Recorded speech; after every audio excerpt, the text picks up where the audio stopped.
Bonsoir les amis, j'espère que tout le monde va bien. Bienvenue sur la chaîne Power Trade, la chaîne des stratégies d'investissement simples et efficaces. Alors aujourd'hui on va voir pour commencer le portefeuille débutant qui se porte très bien puisque nous arrivons à 1305,91 €. Nous sommes partis de zéro. Je vous le rappelle, il y a maintenant 17 mois et donc voilà, très belle performance de prime de parrainage en YouTube AdSense, hein. Tout a été réinvesti sur ce portefeuille et on va aller voir à présent le tableau récapitulatif de tout ce qui s'est passé et les valeurs que nous possédons puisque nous investissons cet argent en bourse, les amis. C'est le but du portefeuille débutant. Et sur ce portefeuille débutant, les amis, nous avons déjà acheté quelques actions. Nous avons du Total Energy et du BNP en portefeuille. Voilà, très bientôt, hein, si on continue comme ça, on va pouvoir acheter une troisième action ou abonder dans une action déjà existante. Alors, les amis, ce portefeuille augmente de 273,12% depuis le début de l'année. Et c'est bien normal puisque, effectivement, ce n'est pas seulement les gains que nous faisons sur ces actions ou les dividendes que nous touchons, mais surtout en fait les primes de parrainage et les primes de YouTube AdSense qui tombent tous les jours. Les YouTube AdSense, c'est sympathique. Alors ce portefeuille gagne 955,91 € depuis le début de l'année et c'est fort bien. Alors les amis, si vous voulez répliquer ce portefeuille, rien de plus facile, hein. Il suffit d'ouvrir un compte et si vous n'avez pas de compte, il y a des liens en description qui vous permettront d'avoir des primes de parrainage, soit chez Fortuneo, soit chez Boursorama ou encore, pourquoi pas, chez DeGiro si vous souhaitez travailler des actions étrangères. Alors ce portefeuille, c'est un petit peu lancinant pour moi de vous le présenter tous les soirs. C'est un petit portefeuille qui bouge très peu, donc vous montrer l'évolution de nos primes de YouTube AdSense et de parrainage tous les soirs. Je pense que ça doit en barber plus d'un. Et donc les amis, si ça me barbe un petit peu à moi de vous rabâcher tous les jours un petit peu le peu de centimes que nous avons gagné ou le peu d'euros que nous avons gagné sur les primes de parrainage ou sur les YouTube AdSense, je pense que ça doit aussi en ennuyer plus d'un d'entre vous. Donc j'ai pris la décision aujourd'hui de ne plus vous montrer ce portefeuille débutant tous les jours de la semaine, mais je n'en parlerai que le dimanche au moment où justement où on fera de l'analyse graphique. Donc le dimanche ça sera analyse graphique plus portefeuille débutant. Donc d'ailleurs pour ceux qui ne seront pas intéressés par ce portefeuille, eh bien tout simplement vous n'aurez qu'à tout simplement passer ce passage. D'ailleurs à cette occasion je vais essayer de faire un chapitrage peut-être sous chaque vidéo dans les commentaires afin que vous puissiez puiser ce qui vous intéresse et ne pas perdre de temps à regarder le reste peut-être. Alors les amis, regardons puisque nous sommes sur Metastock ce que pensent nos algorithmes concernant la journée d'aujourd'hui et donc le point de vente de demain. Demain le CAC 40 repasserait donc vendeur si 7149,14 était touché. Sachez que cette bougie elle est un petit peu normale, hein, puisqu'on a eu un fort mouvement de hausse, donc on a besoin de souffler, je pense. C'est pas une belle bougie, mais c'est peut-être sain de voir le marché se reposer avant de repartir si il repart. Alors à présent regardons le DAX. Le DAX par contre lui il a une bien plus belle bougie. Déjà hier on avait beaucoup plus tiré que le CAC 40 et aujourd'hui encore le DAX a le vent en poupe et c'est très bien. Maintenant il pourrait repasser vendeur demain si 15 486 points étaient touchés. Et à présent, les amis, observons comment se comporte le portefeuille futur, le fameux compteur à pépette graphiquement. Tout ça, c'est l'évolution de tous nos trades sur tous les futurs que nous travaillons. Et globalement, on est encore plus haut qu'hier. Là, on est à 9046 points. On explose tout, les amis. On reste bien un peu plus dans le haut de ce range haussier. Et donc, tout ça prouve que notre façon de travailler est pour l'instant une façon tout à fait optimale. Ce type de graphique sur les marchés futurs, eh bien, c'est très bien parce que vous savez qu'il ne suffit pas de gagner des grosses sommes et puis d'en reperdre ensuite et puis ainsi de suite. Il faut être beaucoup plus constant et avoir des drawdowns le plus faible possible. Donc encore une fois, j'encourage personne à travailler sur les marchés dérivés, sur les futurs.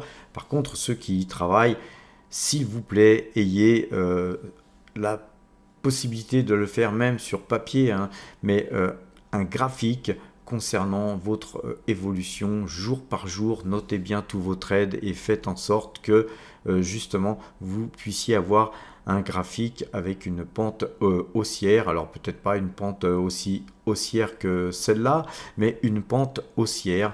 Si vous avez des hauts, des très hauts et des très bas, arrêtez tout de suite, c'est-à-dire que vous avez un système beaucoup trop dangereux. Ce système finira par vous tuer, les amis. Soyez prudents, ayez du money management dans vos phases trading. Alors les amis, regardons à présent le graphique du CAC 40 et on va essayer un petit peu d'en tirer des conclusions sur tout ce qui vient de se passer, notamment aujourd'hui. Alors déjà, la première chose intéressante à regarder, c'est l'ATH, là ici, le plus haut que nous avons enregistré ici. C'est donc un plus haut qui est à 7245,37, 7245 points. On en est encore assez loin, il y a encore un peu plus de 300 points à parcourir pour arriver à cet ATH.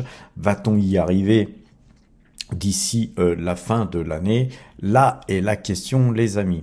Alors, pour ce faire, sachez que le CAC, il est toujours acheteur. On l'a vu depuis Metastock. On a vu que nos algorithmes étaient toujours à l'achat. Maintenant, faisons un petit zoom et on voit quand même sur cette figure, je ne sais pas si vous voyez comme moi les choses, mais ici, on a une épaule, on a une tête ici, et puis on a encore une épaule ici. Et donc voilà, aujourd'hui, nous avions cassé la ligne de coup. Mais voilà, nous l'avons cassé, on va dire temporairement, puisque nous sommes revenus sur cette ligne de coup et donc on invalide la cassure de ligne de coup. C'est bien embêtant, me direz-vous, les amis, sans compter que la bougie n'est pas très belle, mais voilà, comme je le disais tout à l'heure sur Metastock, quand on a regardé comment se comportaient nos algorithmes, eh bien, c'est un petit peu normal que le marché souffle et une petite correction de ce genre n'est pas bien méchante à l'image de tout ce que le marché vient de nous donner, les amis.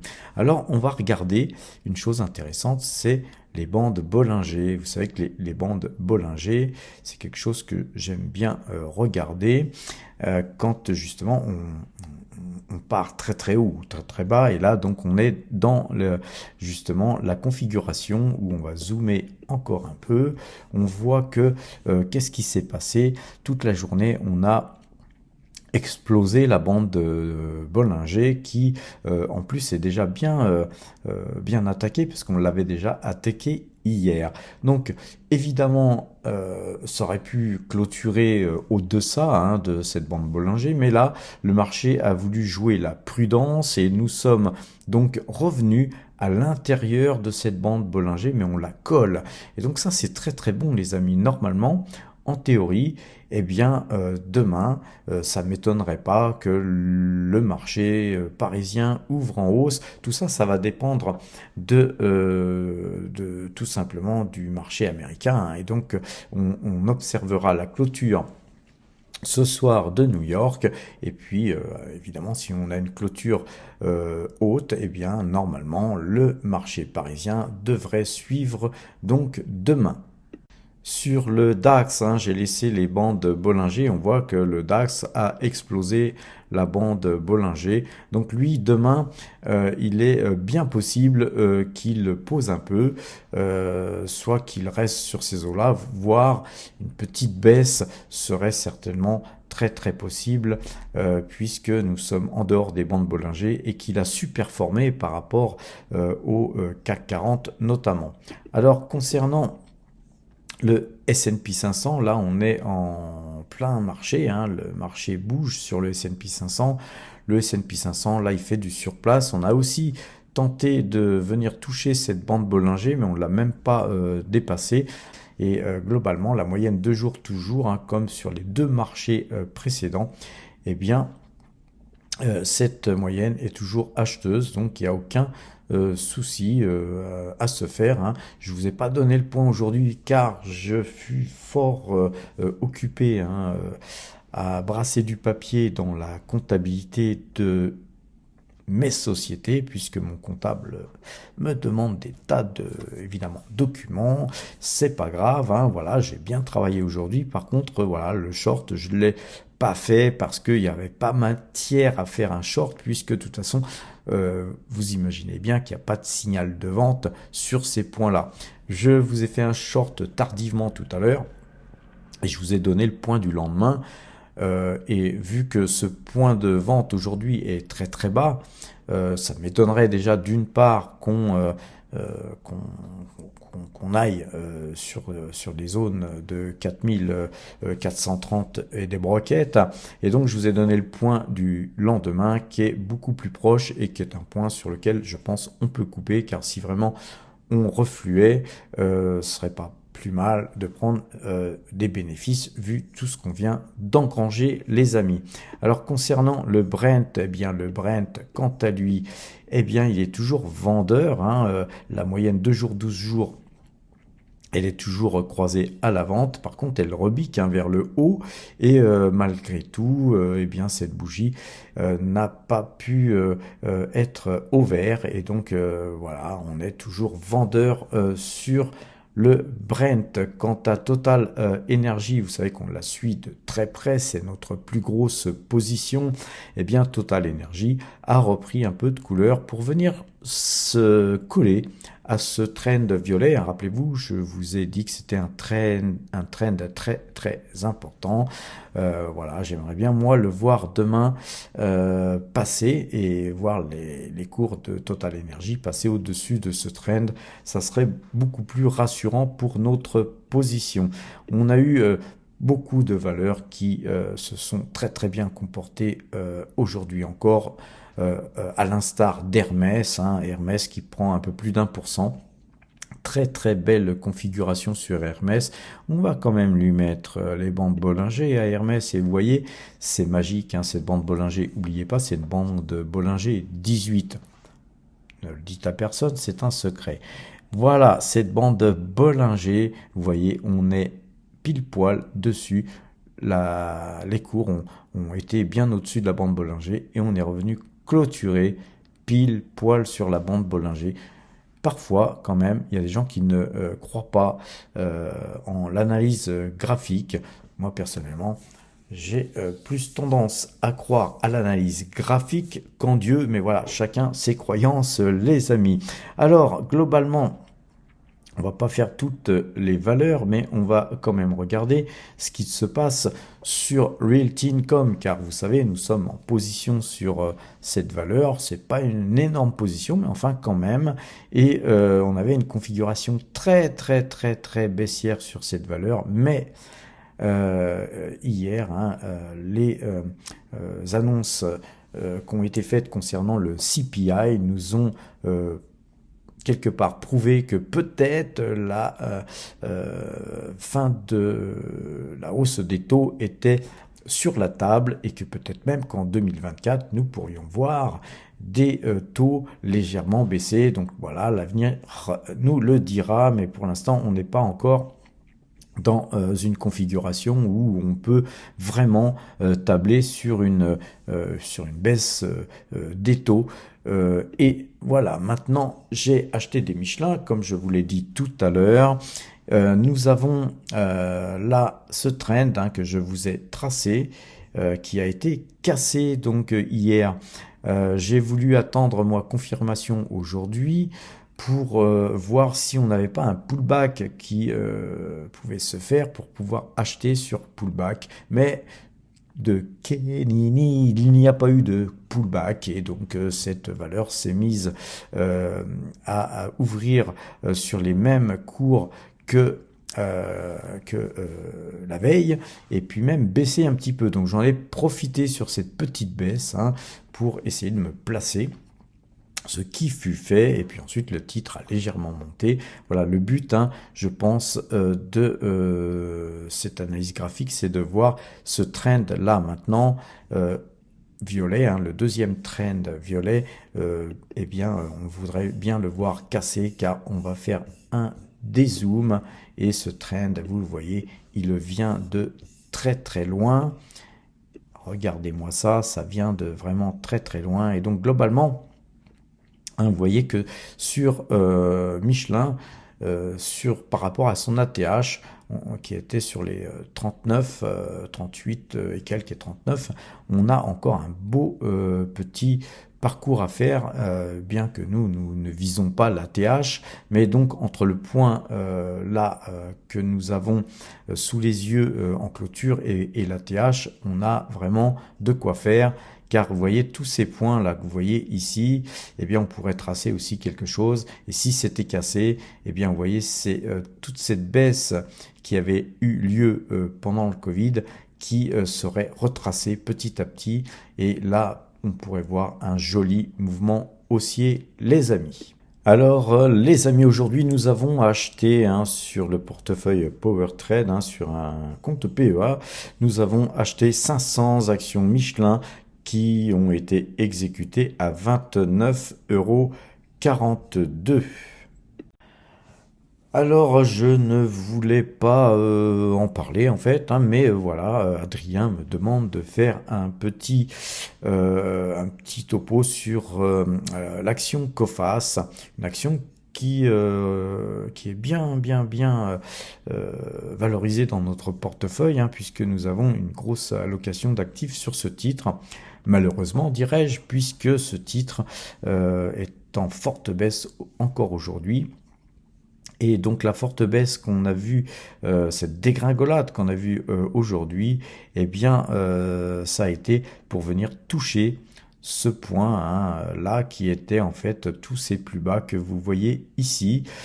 Donc une belle correction technique, on voit qu'on a eu une, deux et trois grosses corrections là dernièrement.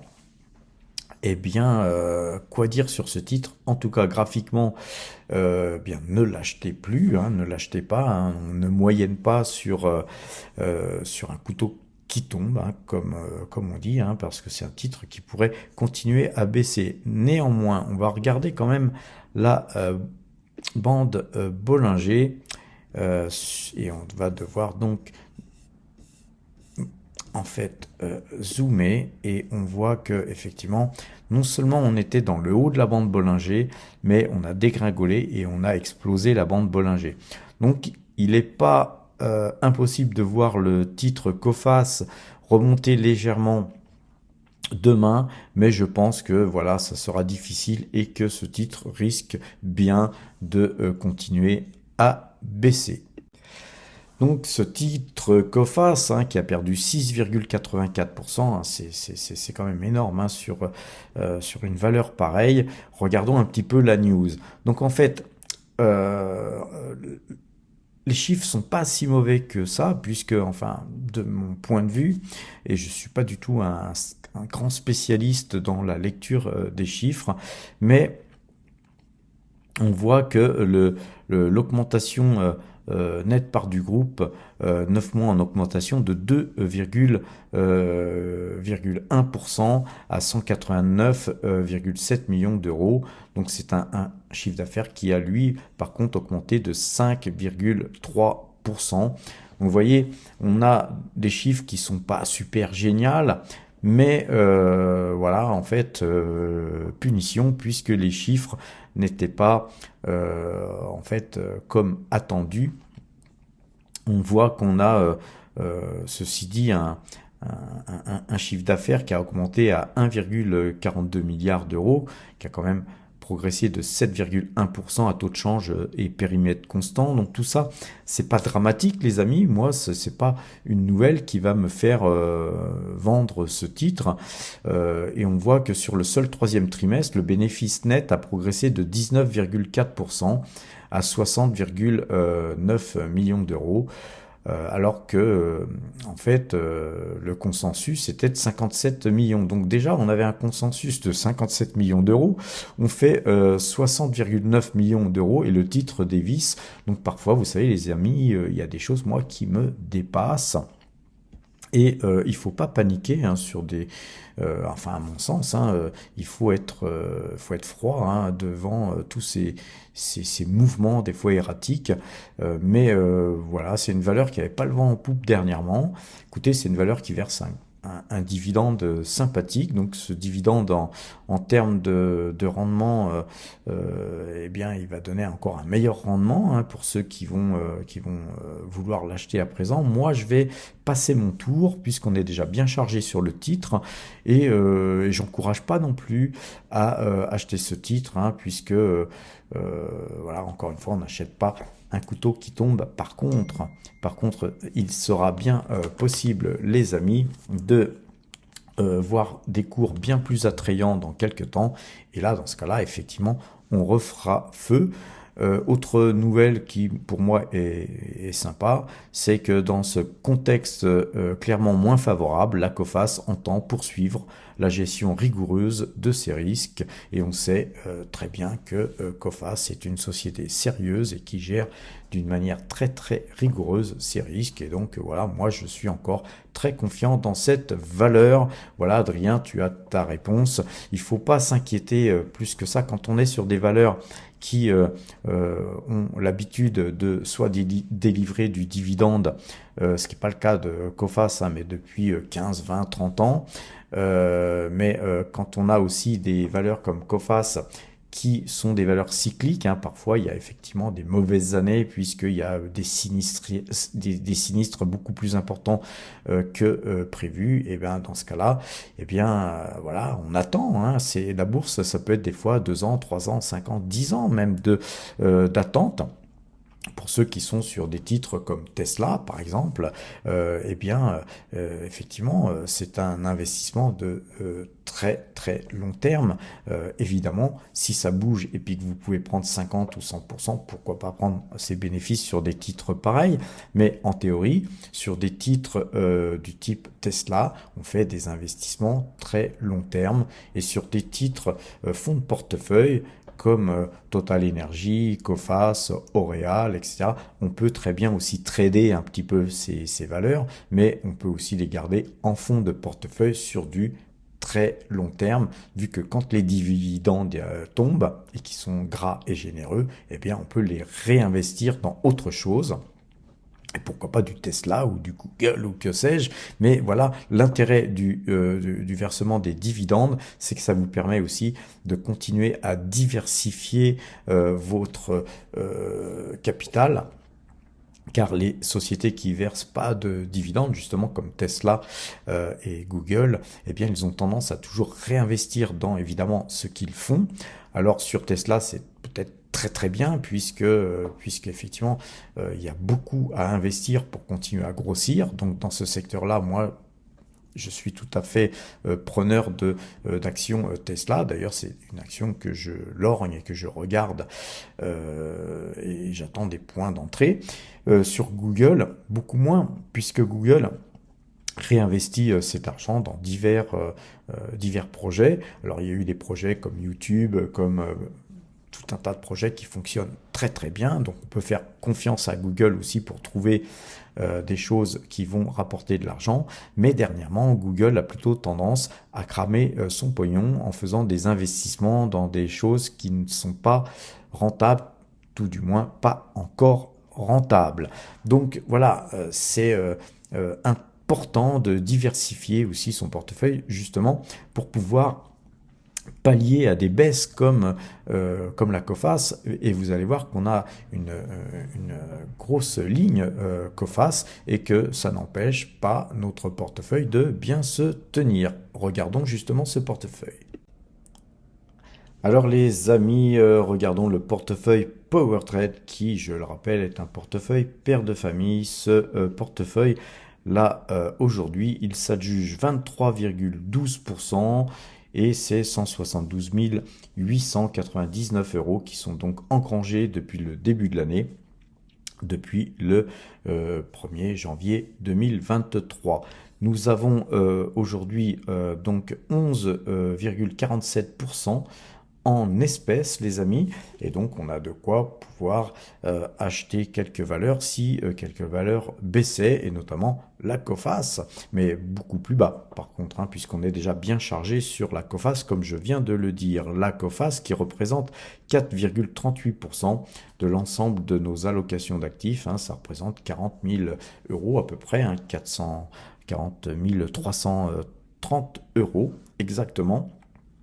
Et donc, eh bien, on conserve notre position, hein, il n'y a pas de peur à avoir, hein. De toute façon, même si ce titre continuait même à baisser fortement, eh bien, on compte sur les autres valeurs pour maintenir à flot, hein, ce résultat, hein, qui est somme toute relativement très sympathique, hein, par rapport à l'évolution du CAC 40 notamment. Alors, regardons ce que j'ai acheté aujourd'hui, hein. J'ai acheté 500 Michelin et donc maintenant Michelin représente 1,61% de l'ensemble de toutes nos allocations d'actifs, hein, qui sont représentées sur ce tableau récapitulatif des valeurs.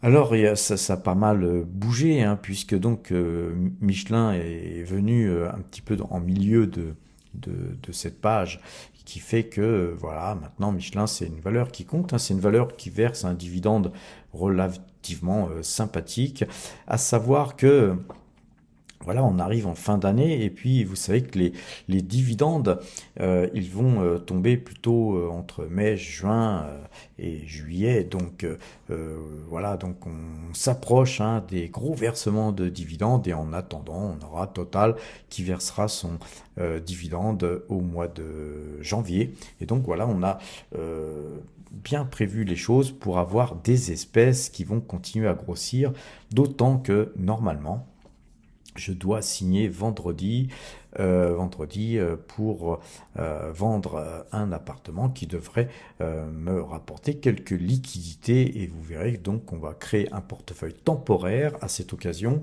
Ce portefeuille temporaire nous permettra de placer cet argent temporairement, et ensuite au 1er janvier 2024, eh bien, nous ferons une fusion entre le portefeuille temporaire et le portefeuille PowerTrade, qui va donc grossir. Mais voilà, je tiens à aller jusqu'au 31 décembre pour, encore une fois, me battre, hein, pour arriver à faire ces fameux 20%. Hein. On essaye chaque année de se battre pour gagner un peu plus de 20%. Et là, on a déjà dépassé très très largement nos objectifs, les amis. Alors les amis, l'heure est venue de contempler, je dis bien contempler parce que c'est trop beau, contempler le compteur à pépette, ce fameux compteur à pépette. Et l'heure est aussi venue de faire un petit pouce bleu, hein, les amis, c'est mon salaire ce petit pouce bleu. Et bien sûr de pouvoir vous abonner si vous ne l'êtes pas, et si vous avez apprécié cette chaîne, si vous nous découvrez à l'instant, d'activer la cloche bien sûr, et puis de partager avec les amis. Alors ce compteur à pépette, il nous fait gagner 175 points sur le trade en cours. C'est 2860 points qui sont donc engrangés depuis que nous traitons cet indice. 50 trades gagnants pour 48 trades perdants. Donc comme vous le savez, on a en gros toujours un trade sur deux qui est gagnant et un trade sur deux qui est perdant en moyenne. Ce qui compte, c'est encore une fois de faire des trades gagnants bien plus important en nombre de points quand nous perdons. Le DAX, les amis, le DAX, alors lui, il s'envole littéralement. C'est donc, les amis, depuis le 9 novembre que nous gagnons 547 points. Et 547 points, les amis, ça nous fait 13 675 points d'après ma calculette. Voilà, c'est un très beau trade. Et globalement, sur l'ensemble de tous les trades que nous avons fait, c'est aujourd'hui plus de 5000 points, puisque c'est 5006 points que nous engrangeons, et 5006 points multipliés par 25, hein, ça nous fait 125 150 €, les amis, qui sont engrangés, d'après ma calculette toujours. Je m'en sépare pas de ma calculette. Et pour gagner ça, nous avons traité 35 fois gagnant pour 31 fois perdant. Comme vous voyez, on gagne un peu plus que nous perdons, mais c'est pas toujours le cas. Et encore une fois, le plus important, c'est, vous voyez, de faire des 547 points de gain quand nous perdons seulement 129 points. Évidemment, avec l'ensemble des trades que nous faisons, et bien finalement, c'est ça qui fait un petit peu notre beurre, les amis. Je me frotte les mains. Donc, globalement, le S&P 500 à présent, il gagnait tout à l'heure 112 points. Je pense que ça n'a pas dû trop bouger. On va regarder ce que fait quand même le S&P 500. Voilà, on est à 4508. Ça ne bouge pas trop, va-t-on dire.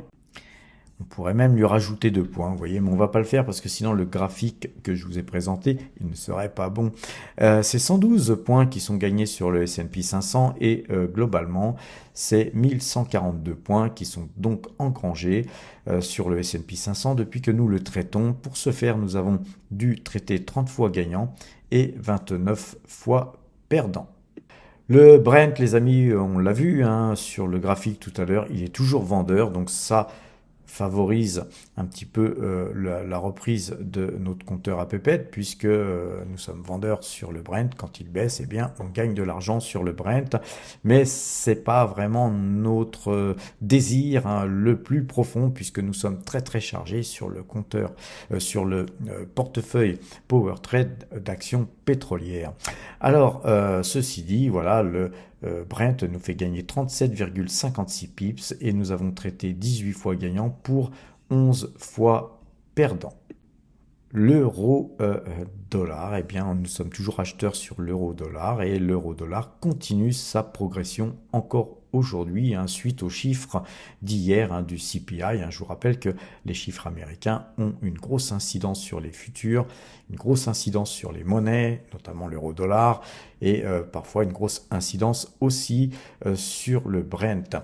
Et ceci étant dit, donc tout ce petit monde de futurs ont des grosses incidences sur les marchés actions, les amis. C'est pour ça qu'il faut aussi regarder le compteur à pépette, pas pour trader sur les futurs, mais pour vous inspirer des signaux acheteurs ou vendeurs que nos algorithmes nous donnent, les amis.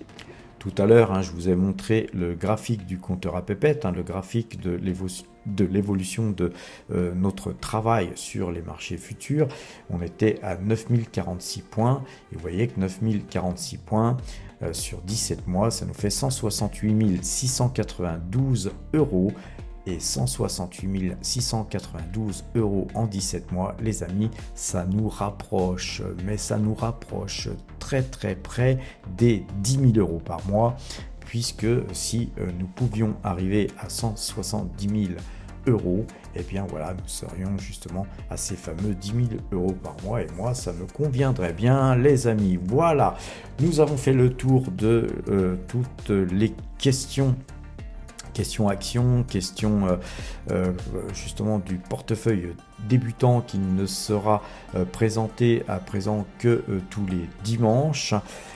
Et je me pose la question aussi justement sur les marchés futurs de peut-être vous faire un short ou deux les matins de façon à ce que vous ayez ces informations le matin tout simplement et de ne faire que des vidéos sur les marchés actions. Voilà, faites-moi des commentaires pour savoir qu'est-ce qui vous plairait le mieux les amis et j'essaierai de contenter tout le monde. Sur ces bonnes paroles les amis, portez-vous bien, investissez bien, dormez bien et à demain.